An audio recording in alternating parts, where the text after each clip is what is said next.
And welcome everybody to the Loonacy podcast. My name is Tony. I'm here with Dave and Dave Stevens, Dave Sterling. I'm Tony Pervenanzi. We're coming to you today from Dual Citizen Brewing once again, boys. We are back. They officially allowed us to come back and drink their beers and do our podcast. We can be found on the BGN, bgn.fm. We can be found on Spotify, iTunes, SoundCloud. Help me out, Sterling. What else? iHeartRadio, Facebook, Twitter. Oh, we're on, for you millennials out there, we are now on the Snapchat. I have absolutely no idea of how to use it. Yeah. Instagram. But we're on. And didn't you want to bring up, the apps that you can use to listen to us? Yeah, so you can do iTunes, or the iPod, whatever it is, app. Spreaker has an app. Spotify's got their own app. SoundCloud, I think, has their own app. iHeart obviously has their own app. Yep. I noticed last week you can Google Loonacy Podcast, and there are like half a dozen other things that we come up with. Yeah, we're everywhere. So find us. It is tot time today at Dual Citizen, so if you hear any young kids in the background, that is not us. That is a bunch of little kids here playing while their parents drink beers, which is a great idea. And in retrospect, my daughter was like, "I want to come with you." And I was like, "No, you can't." No, I could have actually brought her. You could have brought her. She could go over there and be with the tots. Some housekeeping things before we get started, guys. I do want to apologize to our fans for my last week's, 2 weeks ago, our podcast. I got a little inebriated at the end of our podcast last week. It was at my house, so I didn't have to drive anywhere. And when I listened to it, I sounded very drunk, and I apologize for that. I'd been in a car accident 2 weeks before that. I was, kind of in a bad mood. I just had to get a new car payment.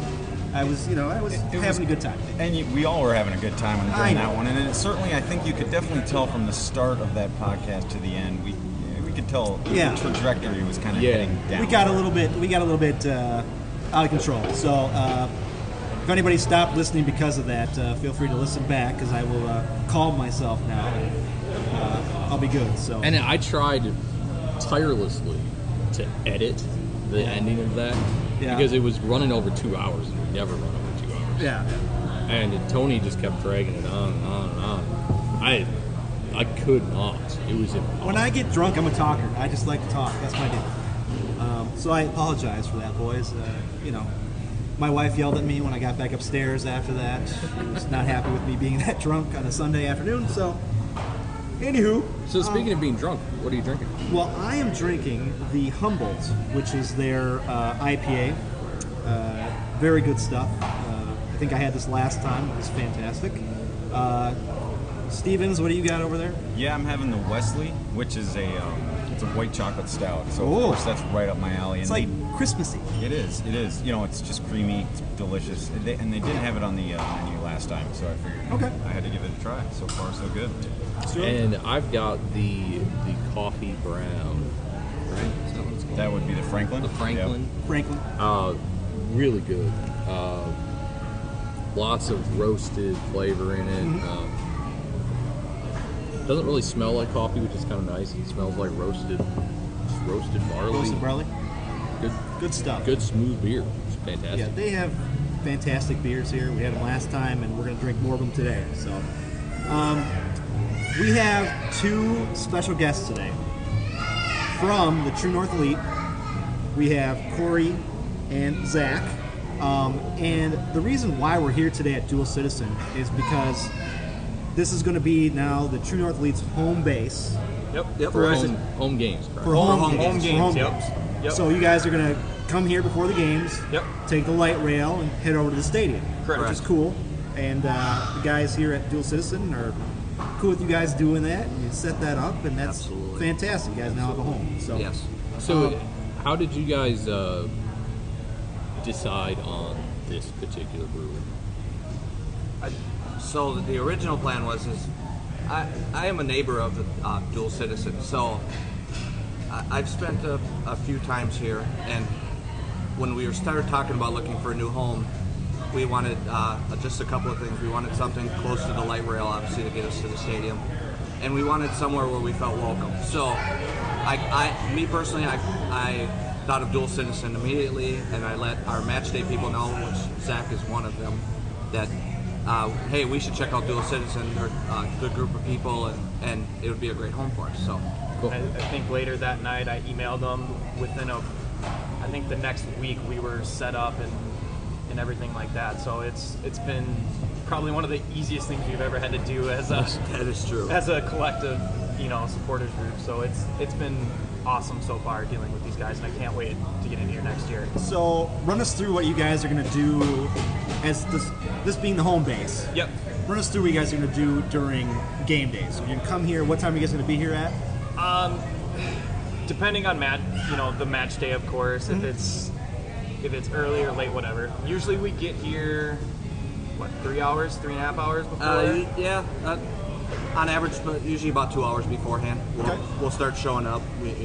We sell merchandise, so we set up our merchandise table, and people show up, and we usually they have a match on. We'll watch a match, and we'll do some chants, and we'll be rowdy and loud as True North Elite tends to do, and then about half an hour to 45 minutes before match time, we'll march on out of here, get on the train, and take ourselves down to Allianz. Yeah, and then most of the time after the matches too, we'll come back and kind of, depending if we win or lose, that's Sure. how rowdy it'll be How rowdy afterwards. are you?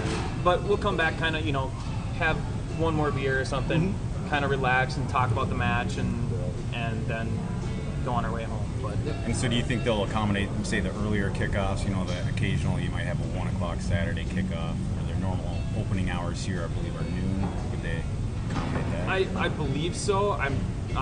We'll have to have more discussions, once the schedule's released for next year. But from the little bit of conversations we've had, it doesn't seem like it's going to be an issue. Oh, great. And they're going to accommodate as best they can for us. So Sure. very excited for that. Awesome. So if anybody out here is listening, if you're going to be on the light rail an hour before game time for the Loons around this area in Minneapolis, I would suggest you take another rail, because the True North Elite guys will be on there after having a couple beers at Dual Citizen, and it's going to be a little rowdy. No, we actually encourage you, please be on that train. So most match days we fill up an entire car going over to the stadium, and from the time we get to the platform until the time we get to the stadium, we sing and chant the entire time we're on the train. Yeah. Cool. The entire time on the platform, the entire time off the platform. So we encourage you to join us while we do that. And how many stops is it between It's two. here and 2 stops. 2 stops. Yep. Yeah, so we're here right away, right basically across the street from Raymond Ave, isn't it? And then there's Fairview, and then Snelling would be the spot you get off at. So it's pretty convenient. You could even walk. I think it's less than 2 miles walk if you want to march down there. Almost a mile and a half.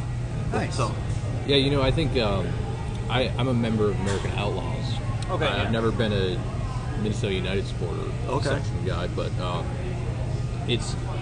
think the chanting and the singing and that type of atmosphere is so cool, and I think it's something that's very obviously isolated to soccer.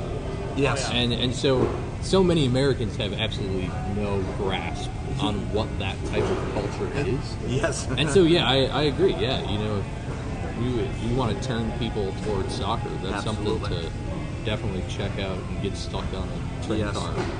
Yes. And, I have a question about True North Elite, and hopefully you guys can answer this. So how did True North Elite become True North Elite? I mean, where'd you guys start? Where did it kind of So I come think I can answer this. Yeah. So there's a group of five guys that we call them the founders. So there's 4 Arsenal guys and a Tottenham guy, surprisingly enough.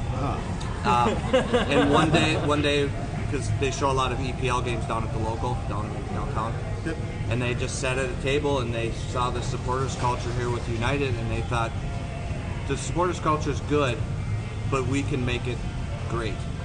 So they decided they wanted to branch off from the dark clouds, start their own group, and do things just a little differently the way that they wanted to do. So, and then I came in. The first match they formed, I was there, and I've been there ever since. That was 2015.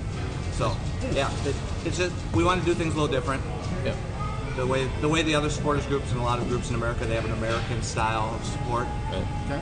where it's you clap and you do.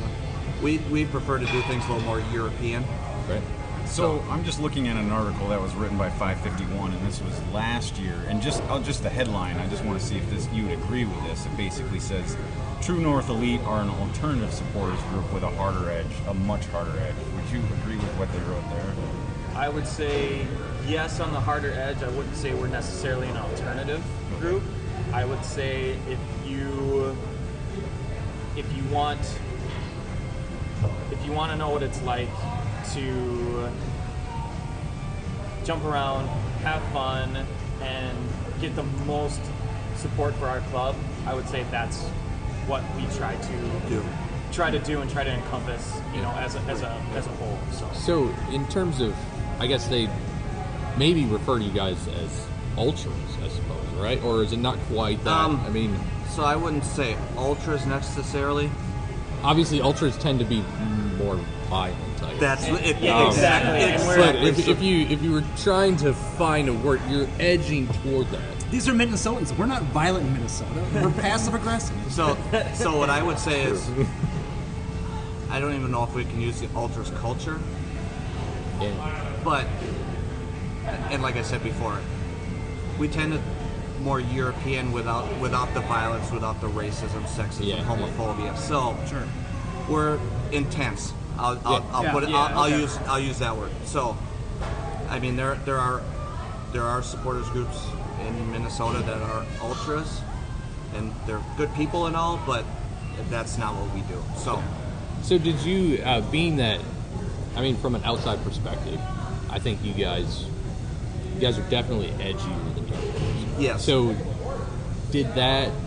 has that kind of made it more difficult to attract members, or I wouldn't say difficult. To be honest, that edginess has actually kind of brought in a lot more people. Okay. Yeah.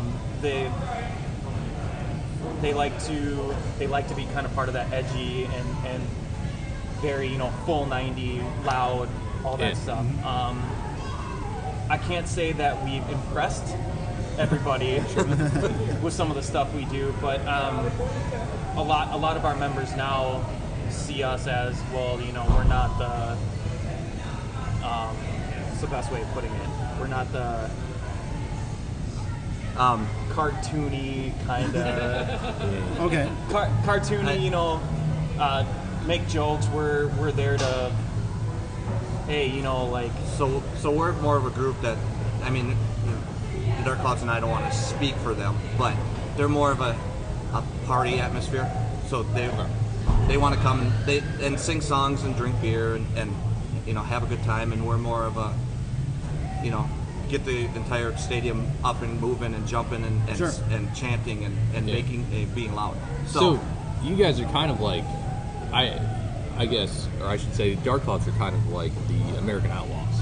That's how Yes. I've always kind Yes. As a matter of fact, the number of games that I've gone to with AO, it is kind of that. as a matter of fact, a lot of their leadership are AO board leaders for this leaders. chapter. Yeah. Yep. So they tend to steer towards the Outlaws way.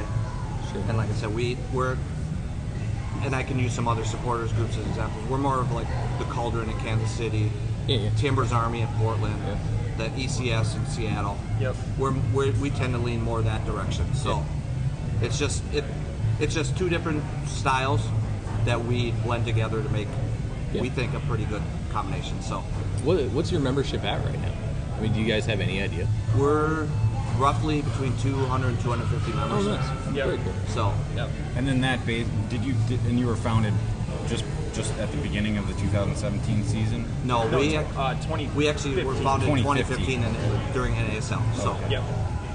And you've just grown from there. growing, yep. So how do you guys come up with the chains? I'm curious. And you guys do some songs too, where you take popular songs